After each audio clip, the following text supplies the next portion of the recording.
This is the aftermath of building an entire new chassis harness for my rally car.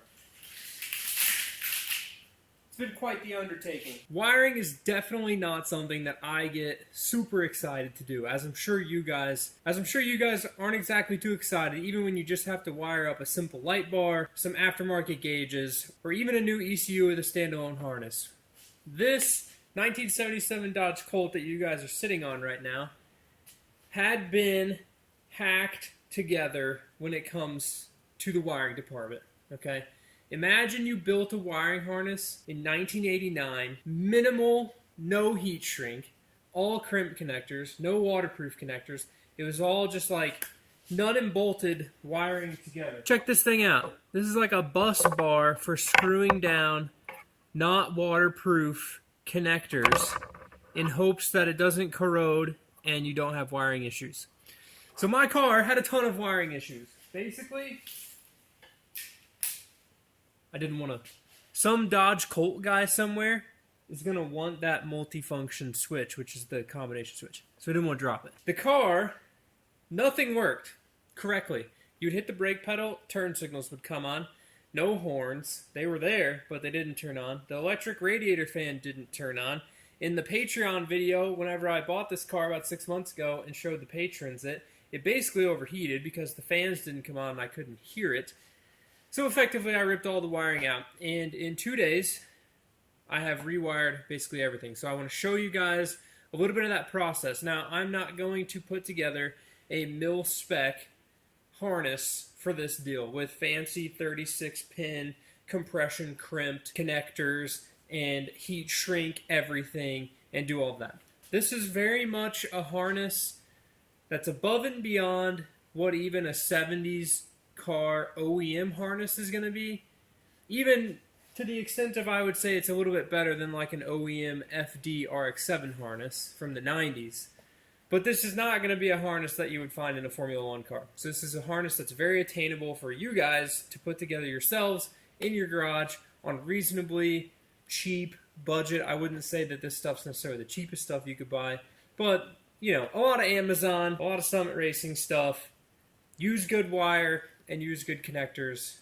The rest of it's kind of what you have on your car. So let's walk through it. So in ripping out all of the wiring from the existing harness, I saved a little bit of what was the OEM harness for this car. Everything from basically this little section right here by this kind of brake fitting, maybe even come up here to the firewall just a little bit.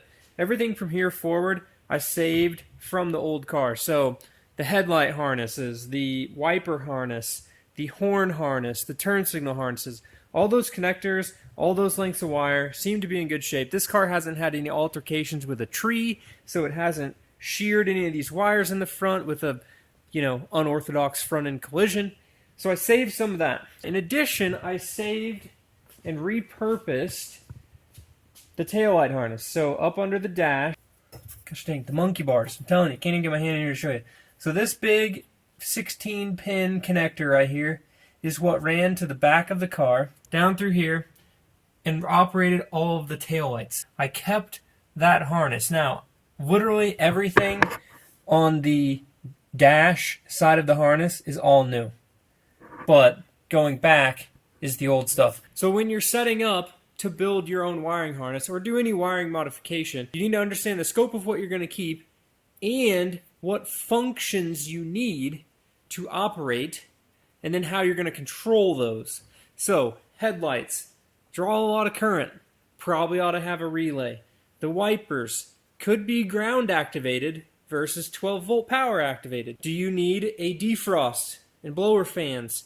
Do you need brake lights, tail lights, reverse lights that operate on the reverse switch in the transmission? All of those things you need to write down on a piece of paper, all the functions you want, and then what power source do they require. From that point, you can decide where you want your controls to be, where you're going to put all your fuses and relays, where you're going to put, in my case, a solid state relay switch panel, and where all of the wires are going to run. All of that's very important to map out before you go out and start ordering wire, ordering connectors, and just throwing everything at it and kind of building it on the car. You kind of want to map out where things are going to go. So on the rally car, I decided to put my battery inside the cabin. So my battery is mounted right here on top of the fire suppression system, which is just past Calvin's feet. Notice, still got the 2 buttons down here. Some of you guys got to write in the comments what these buttons do. Foot activated co-driver buttons. Comment below. So the battery is here. That's the starting point for everything. From the battery, I've got to have a master kill switch that shuts the thing off. That's in the center of the dash.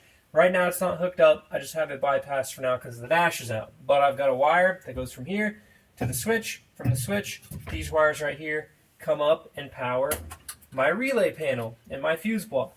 So this is just a universal Jeep or off-road 12 gang fuse panel with a ground side. You can get one of these on Summit or Amazon for like 30 bucks. They work really well. I'm actually not even utilizing a whole bunch of this, but I just went ahead and got a bigger one so that I would have extra function in the future. In addition, underneath that is a 6 set of painless performance relays. The painless relays, they're little fixtures clipped together super nicely, so it makes setting up your relays and keeping all the wiring organized just a dream. Plus they come pre-wired with a ton of wire, so you can almost count on having extra wire when you order the 6 relay kit from Painless, because their wire, it's good TXL wire. It means the insulation and the coating and the wire is of high quality. It's not like silicone insulated wire. So their kit, the relays are mounted on the bottom of my fuse panel. You can see the wiring here. 2 big fuses that power the relays. Flips down, fuse block, and my solid state Switch Pros switch system. It's a lot of switches going on there. That saves you a lot of time if you're just needing something to control lights, turn signals, etc. So from here, everything gets a little squirrely. Once you start laying in wiring and you're like, well, I need to control this from over there and I want to control that from over here. So the Switch Pros panel saves you a ton of time running control wires, meaning if you're just going to have a regular toggle switch that turns on a relay, you can either ground activate that, meaning the switch grounds, which turns on the relay, so you have 1 wire to the switch, at the switch it grounds, or you can 12 volt activate the relay, which means you have to send 12 volts to the switch turns on, 12 volts comes back to the relay. So notice, more wires, more stuff for you to do. The Switch Pros thing uses a keypad. So this right here is the Switch Pros keypad. This has 4 wires that run to it for 8 functions, and basically it's kind of like a CAN bus where it sends communication pulses through the wires versus just sending 12 volts through the wires. Makes wiring super easy to run one of these. Their panel has current ratings, so make sure when you're wiring that up that you pay attention to what current it can control and how much you can actually output from one of these panels. For me, I'm using this to control my lights and the horn. The huge win with this thing is that my turn signals do not require a flasher module. So you can simply program the Switch Pros. It's kind of like a PDM. You can program this to flash, which was a huge win for me. Maybe a flasher module is 12 bucks, maybe not worth the price difference from this PDM-like thing to just a flasher module, but that makes wiring that stuff up so much easier. You don't have to deal with resistance. You can run LEDs. It doesn't care. From here, we're going to move over to where my switch panel is. So up here above our heads, mounted to the roll bar, is the switch panel that controls the car. I opted to put this up here because of how narrow this car is and how far back we're sitting in the car. Putting a switch panel in the dash means that I can't hit the switches while we're driving. So up here I've got push button start, ignition on, defroster fan. The front fan isn't plugged in. You can see headlights up there, wipers, wiper washer sprayer. This switch panel, ignition, which turns on the engine, also turns on the Switch Pros switch panel and activates them. Now it has constant power to it as well, but the ignition signal just powers this baby up. If you notice as well, the Switch Pros, I've teed it in with my headlights. When I turn my headlights on, the panel dims. Kind of a nice feature. So from here, I can show you where all those wires run. So from the switch panel and the Switch Pros things, there's wires that run up the roll bar up through here, up to activate all of this stuff. I've opted to have 2 big Dooch connectors down here that plug in to the harness that runs through the roof. So say we roll this thing, smash a bunch of wires, all I have to do is rebuild that harness. It plugs in. There's no splicing, no craziness that has to go on. The Switch Pros panel has its own harness that you're not allowed to cut or terminate. That's the communications harness. You got to be careful with those because of the resistance, all that stuff. From here, you've got power from the fuse blocks, goes up there, gets activated and told what to do. It comes down here, talks to the relays or the Switch Pros on the panel, and then from there we go out to all of our services or functions. So I wanted to show this to you before I loomed it all up and it looked super pretty. But you can kind of just see, got everything laying in here right now. I've got all my brakes and my loom. So right here you can see this big chunk of wires is going to go to the Switch Pro. This chunk of wires goes over here to the fuse block, to the switches. They all join together. We run across. Right here, this group of wires, which is not hooked up yet, goes to the Holley Pro Dash. So the Pro Dash is going to control my fuel pumps, in addition to just needing to turn on the Pro Dash and ground the Pro Dash. This right here is something that I discovered after the fact. So this small group of wires actually activates the speed of my windshield wipers. So come to find out, 1977 Dodge Colt 4-wire 2-speed wiper motor is actually ground activated, and there's a relay built into it, even though I have a relay that powers it. The ground activated part threw me for a loop, so that's why I mentioned it earlier. I was like, why isn't this thing working? I'm powering everything, I have it grounded, I have no idea. Come to find out, I switched the leads, the thing works fine. So these wires are actually the speed. So I have a 3-position toggle switch in the dash that to one side is going to be slow and to the other side is going to be fast. And in the middle will be the home should you stop the wipers midway across your windshield and you need to fix that. So we can barely reach the dash. During a rally, it's going to be set to fast or slow based on the intensity of the rain at the beginning. And then up in the ceiling up here where I can reach it, we'll turn the wiring on. The 2 buttons actually in the floor are wipers, slow speed, and washer. So that Calvin, when we hit a giant water crossing and water goes everywhere, neither of us have to take our hands or minds off of what we're doing, aside from Calvin has to have that little footnote that says, Eric can't see, I need to hit the wipers and the washers so that we can clean the windshield up. As we come across past the steering column, it goes through here. Don't forget your brake switch is on the pedals. You got to run power to that. From there, you got to send power to your brake lights.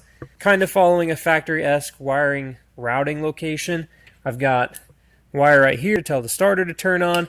I've got a wire right here, which I've used another one of those nice Dooch connectors to hook up to my distributor igniter, which comes over here to run my coil.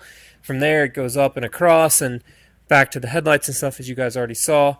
This is my nice 2-prong Deutsch connector for the fan. So I'll have a pusher-style electric fan on this car. There's really not a lot of room between the core support, the radiator, and the front of the engine. If the radiator was shoved up underneath the core support, then there would be room for like a fan behind it, but unfortunately, my fan's in front of it. Anyways, wiring stuff. In addition to wiring up all the factory components, I have added some stuff. So I've got wires for a big front light bar. I've got wires ran everywhere for these little nifty service lights, which you guys have always seen me install on all of my cars. So there's 3 of them in the engine bay. Here, here, here. I have them on the Radix 7 as well. These lights are the handiest lights ever. Cargo, look at this. The whole car is lit up. So when Calvin and I are stuck on the side of the road having to fix our car, we'll have the blinkers on, which let me show you this. This is the funniest part. I love it. If I double tap my blinker, left one comes on, right one, and I can make them blink out of phase. Okay, they're actually pretty close right now, but you can see right one blinks and left one blinks. Love it.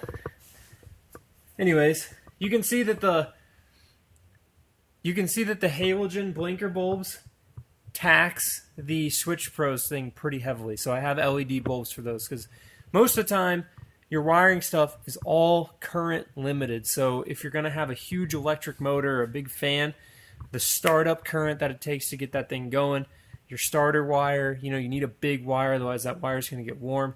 You know, you need the current to get that stuff working. Same with a normal headlight, all of that stuff. So sizing your wire, I kind of always end up erring on the side of I have way too big of wires running everywhere, but that's just the case of me being a little bit just over-engineer it. So that's the fun part. I don't really know why my Switch Pro thing keeps shutting stuff off for some reason. But... So, in choosing wire and in choosing loom, I did the Radix 7 this way. Painless Performance cells, they're nice. TXL wire, which is on the recommendation of my buddy Brandon, says buy nice wire. Don't run cheap wire because cheap wire is hard to work with. This stuff lays out super nice. It doesn't get all twisty and crazy on you when you use it, and the insulation is really good quality. And the wire is really good quality. So, use good wire. So what I'm getting ready to start doing is looming up my whole entire harness, and you guys won't be able to see all of my pretty, colorful, crazy wires and wires that are the same color running next to each other that operate two separate systems, so it's a little hard to decipher. And regardless, I'm going to loom it up. The loom I've chosen to use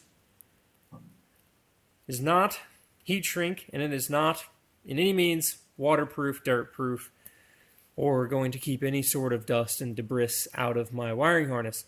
The reason for that, I've opted to use all pretty much waterproof connectors, and I've heat shrinked over every single inch of where water could get in to touch the copper, okay? I like my cars to be serviceable because my cars are projects.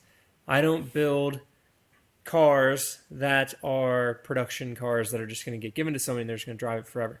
I intend on changing stuff. So, with that being said, Amazon sells this like computer desk loom. Okay, I've like unfolded it here. You can see through it. It's this nice like nylon braided stuff. I like the kind that's split like this, that opens. See how it opens? Opens. So the kind that opens, which is nice because then when you loom up your harness, and you realize, oh, drats, I forgot to wire in a new wire for my flex fuel sensor, and you have to pull a new wire from your ECU all the way to wherever your flex fuel sensor is at, like on the Radix 7.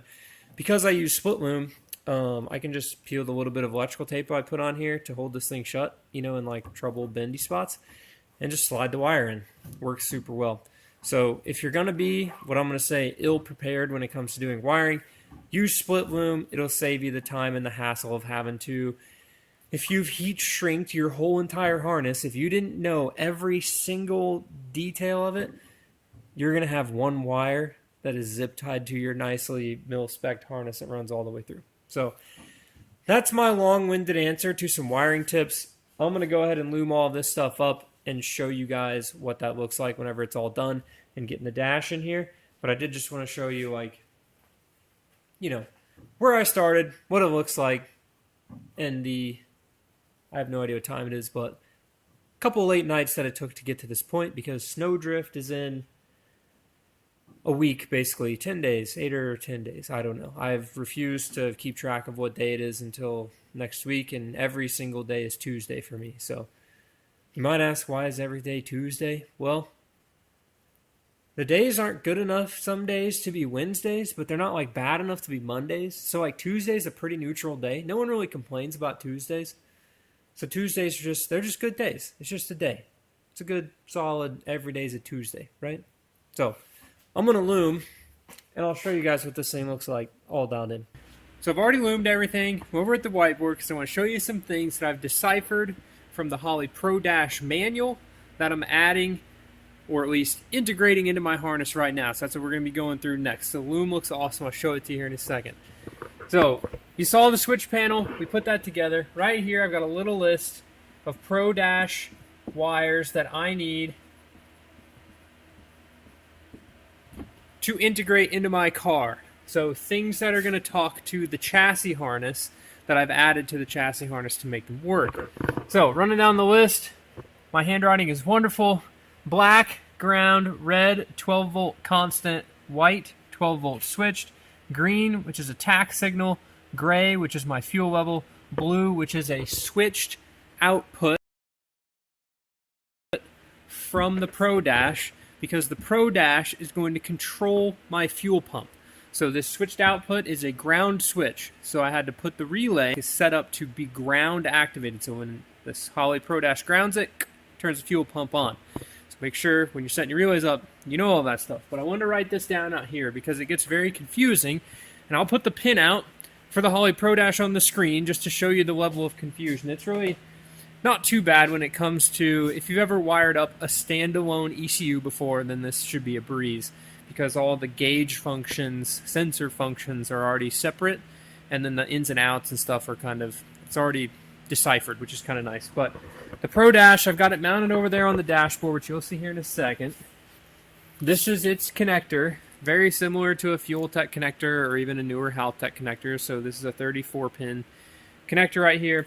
What each pin does is listed on the pinout you guys just saw, and I've went through and deciphered what I need for my car. So these wires right here, they come loose from the Holley setup because they know that you're going to be putting this in your 1969 Camaro, and you're going to need these wires in your car.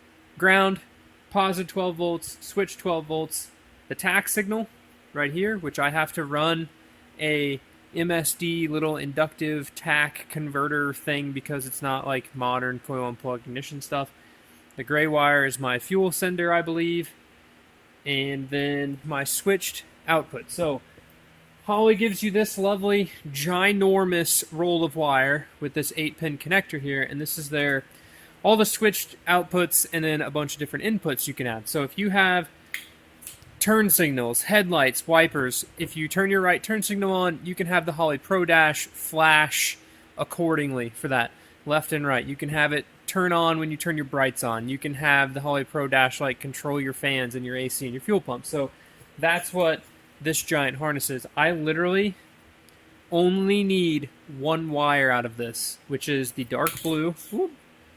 The dark blue wire to go to my switched output for my fuel pump.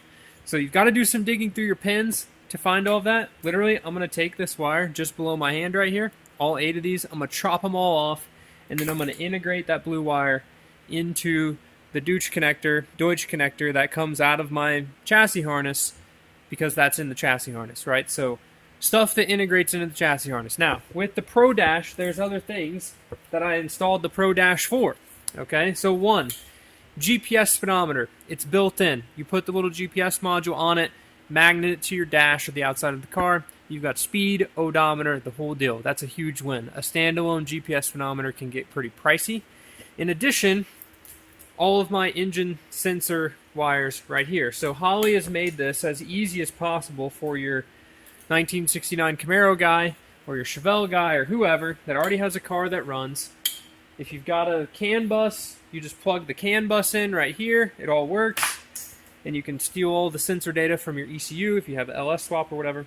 But if you don't, they give you these 20-foot long ginormous wires right here that are pre-terminated to Holley sensors for oil pressure, coolant temperature. I believe this is, it's MAT. It's another temperature sensor because it's a 2-wire. And then fuel pressure. So these 4 wires are already pre-terminated. Really nice waterproof heat shrink loom, the whole deal, to go out into your engine bay and run sensors. So I've got a Holley coolant temperature sensor. It's basically a GM sensor that I'm going to run, which this will plug into.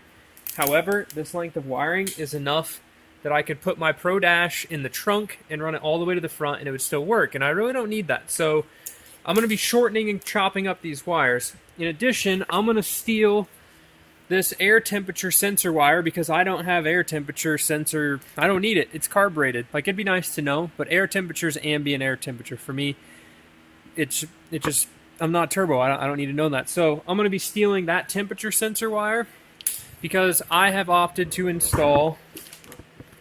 This is a Haltech coolant temperature sensor. Not what I installed, but the one that's already in the engine is a combination oil pressure and oil temperature sending unit. This is a super trick piece. It is a little bit pricey, but this piece right here is going to effectively take the temperature wire, the sender, the blue wire from that factory Holley Pro Dash wire is going to run to this. The 5-volt reference for the oil pressure, the sender wire for the oil pressure, and the ground. This one has a combined ground built into the switch. That will run to my combination switch. Haltech provides the scaling data. You can scale any of the inputs on here to be any sort of sensor you would necessarily want. So say you bought a 100 psi pressure sensor versus a 300 psi pressure sensor, and you wanted to use one of them for brake pressure and one of them for fuel pressure, right? You can change the scaling of that in the Pro Dash as well. So the only sensor that I'll need to adjust from the factory Pro Dash wiring is for this sensor right here, which is change the scale for the oil pressure because I think it's a little bit different, and then add oil temperature in here as well, which they'll provide a temperature scale for that. So the chassis harness is basically done. These wires right here, there's only 4 of them right now. The 5th one is a short wire that's fallen away or fell somewhere. The 5th wire goes to my constant ground. You can see right here when these 2 grounds touch together. This wire right here on my finger is my fuel pump activator when I ground it. Hear the relay click? So this ground, the Holley Pro Dash will say, hey, turn the fuel pump on whenever you see ignition. Pumps come on. The nice thing about having carburetors and the Pro Dash is I can actually put the fuel pump on just like a toggle in the Pro Dash as well if I would need to prime the carburetors. But these carburetors, fortunately, will probably start the engine before the pump comes on. In rally, in any sanctioned racing, and just in life in general, you should probably wire up your car like this. You don't want your fuel pumps to run constantly. Key on, fuel pump on, it just blasting fuel no matter what. If your engine dies, you stall it. You want the fuel pumps to shut off.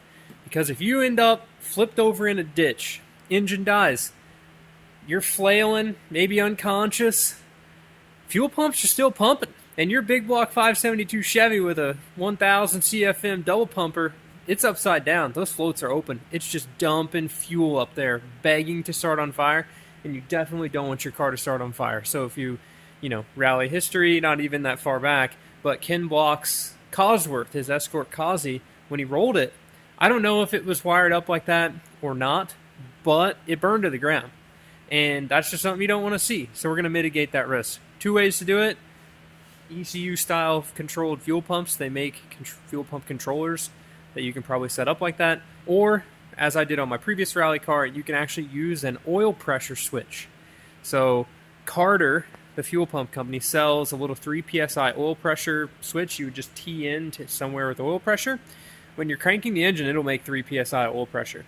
That switch triggers a relay, turns on your fuel pumps. Fuel pumps are running, carburetor dialed in, ready to go. If you have a standalone engine management system, most likely that's already programmed in. So be careful out there, guys, with your wiring and your fuel pumps.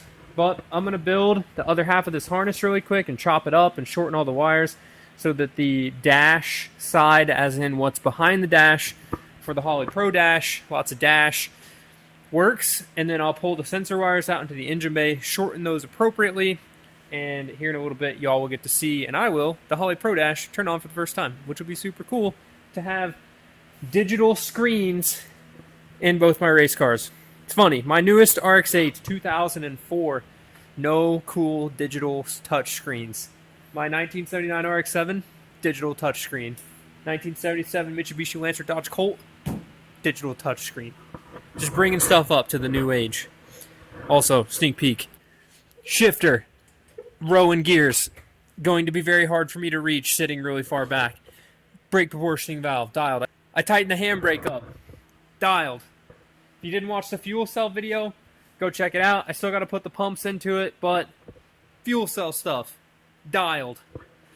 I'm excited. We're coming together. I got 1 week. I just registered for the event, so we have to go. Let's get this installed. Alright guys, so right here, this 6-pin Twitch connector is my chassis to Holley harness interface. So you can see I've got my USB-C connector for the back, GPS speed connector, and the main plug-in right here.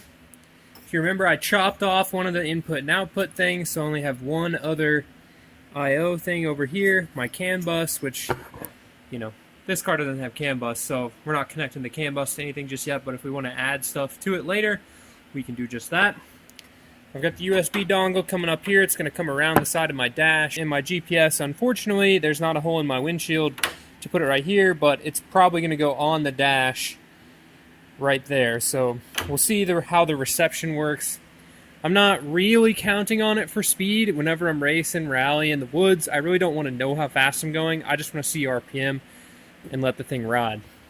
Coming through my firewall grommet here, you can see my 3 wires, including my TAC signal MSD wire here attached to the positive side of the coil.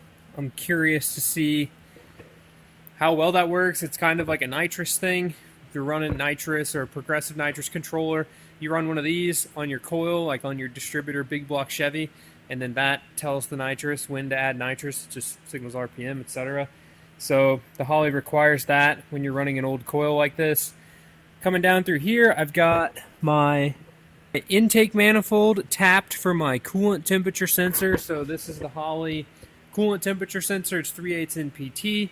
Tap that, pipe glued her in there, ready to go.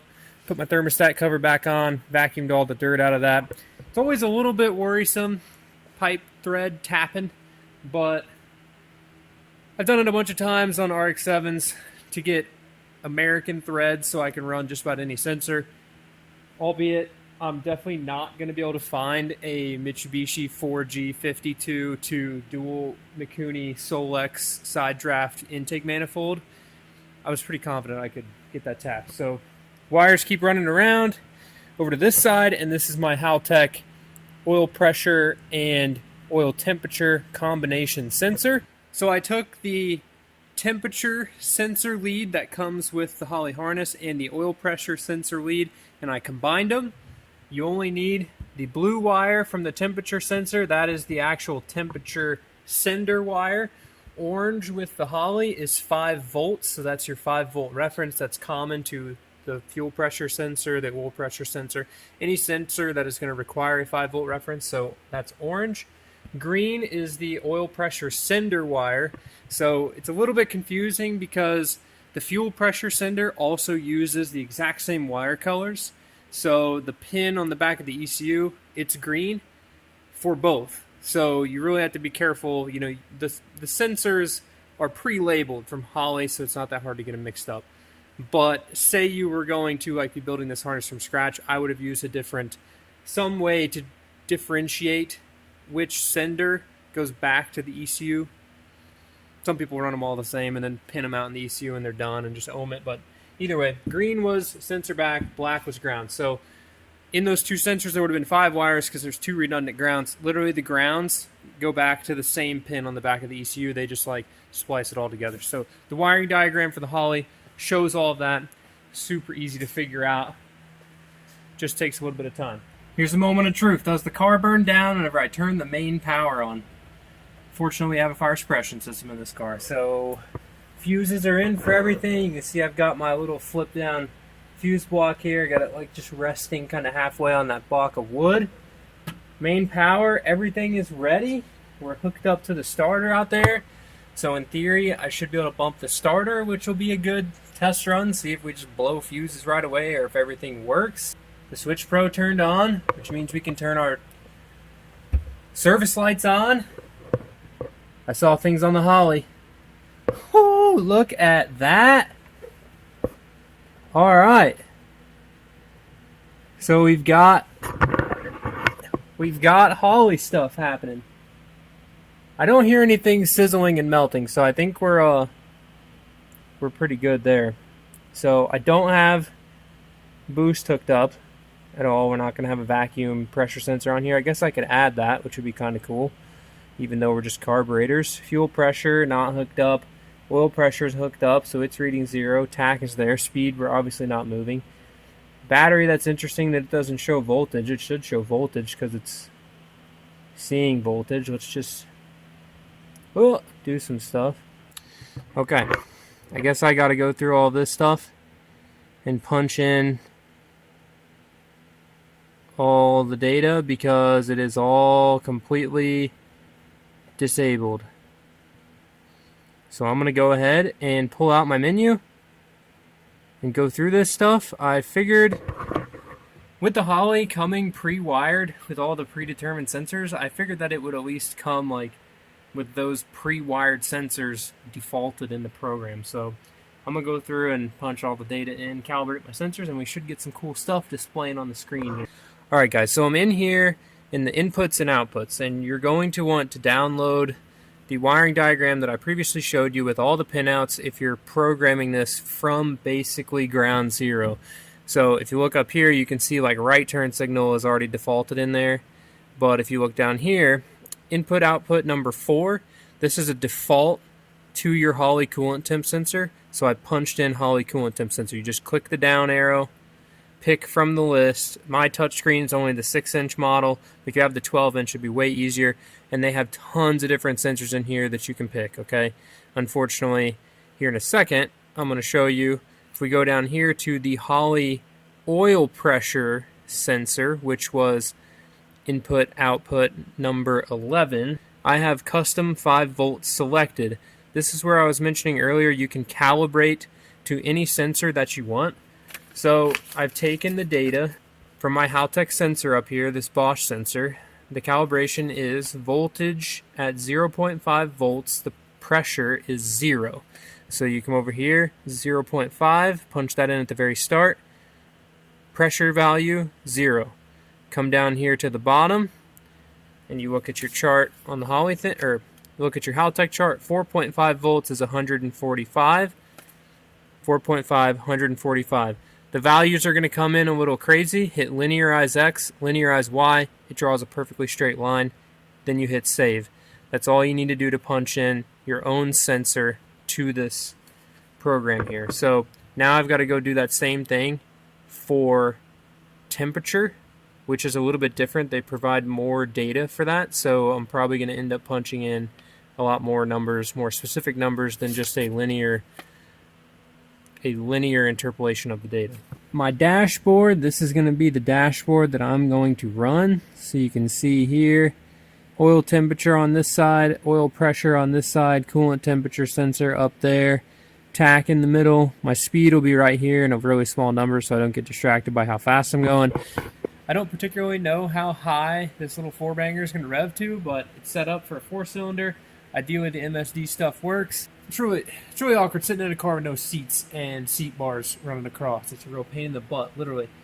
So I want to run through really quick all the functions on my car just to make sure that everything is working. So my main power's on, everything is good there. Just run through some of my switches. I don't have my radiator fan hooked up, but I've already tested to make sure that it works. So we've got headlights up at the front, defroster. Oh yeah, look at this.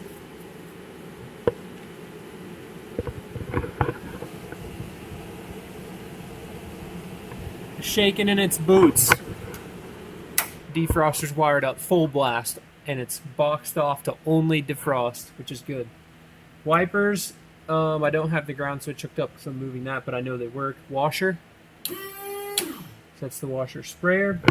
We've got left turn signal. I don't know if y'all can see it flashing up there, but it's flashing. Right turn signal. They're both flashing out of phase. Turn the left back off. Right turn signal still flashing. Sweet. Cargo lights that you guys saw. These are service lights. They're on the whole car.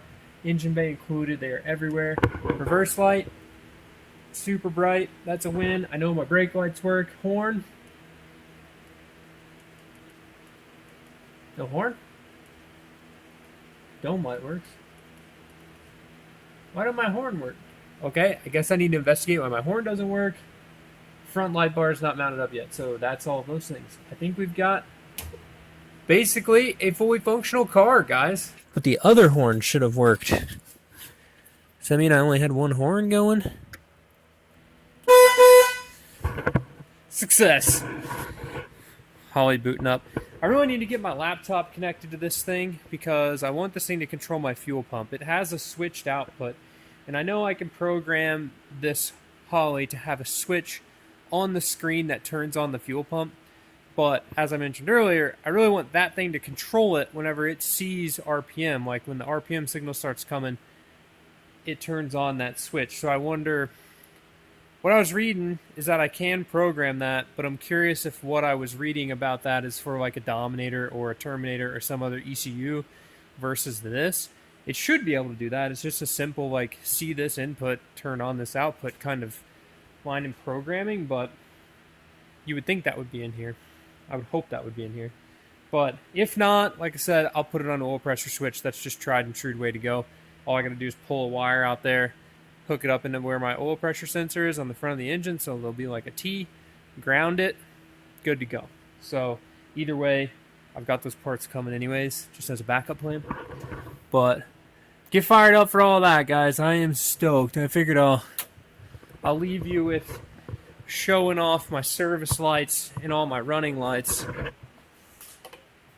with the lights off in the shop, because this thing is super trick. Calvin's got my doors shut nice. Got that radium fuel cell in here. Still waiting on some fittings to put my pump and vinyl lines together, and then that'll be dialed. My wiring mess is still there, but now that I'm basically done with my wiring, I get to clean it up. Look at that 4-cylinder shining bright. All this nice wiring. I guess the one thing we should check, does it crank? So starter's mounted, transmission's in, we're in neutral. If everything shuts off and it blows this fuse, I'm going to be irked. Woo! We are ready to rock. That is my probably long-winded video on setting up my Holley Pro Dash and wiring the entire chassis of my rally car from scratch. It is a massive feat to just have it done. I am super stoked. I am super stoked that I am finished with this part. As you heard it crank, I got to put oil in it, hook the exhaust up, or I guess make the exhaust, and hook the fuel system up, and this thing is, in theory, you know, bolt in the seats, put the steering wheel nut on, ready to rally. So get fired up, as I am fired up to take you guys on the rally adventure across the whole country this year. So get excited. Thank you guys so much for watching. T-minus 6 days. T-minus 6 days until I've got to go race this thing at Snowdrift, and hopefully it passes tech and everything goes well. Might see some of you there. So with that, thank you all so much for watching. We'll see you in the next one. Keep it rad. Alright guys, so since I'm so far ahead on the rally car, not really, we're still kind of behind, there's still a lot to do. But chassis wiring done, Holley Pro Dash is at least reading coolant temperature, which is like, at a minimum, we need coolant temperature to go race this thing. I'm pretty confident it makes oil pressure. But coolant temperature, RPM, just drive with my foot, it'd be fine. But since I'm so far ahead on this deal, there's a Cars and Coffee event in Evansville, and I'm going to dust off, literally, dust it off, my rotary RX-7, get back into the rotary game after a month of working on the rally car, basically, completely nonstop. Because this car, got to take it for a rip, going to the rally, the weekend after the rally, this car is going on the dyno, and the yellow RX-8 is going on the dyno. So rotary guys, don't think I've forgotten about you. Trust me, I just need to get my rally car done. And then once it's built, then we'll be, you know, not working on piston engine stuff all the time, and we'll be back on turbo RX-8, ripping this car, which is already done, and putting the 4-rotor together. So to all of you guys that watch all of the videos, I really thank you guys a whole lot, and to the patrons, I thank them a whole lot. So thank you guys a bunch for watching the videos. We'll see you in the next one. Keep it rad.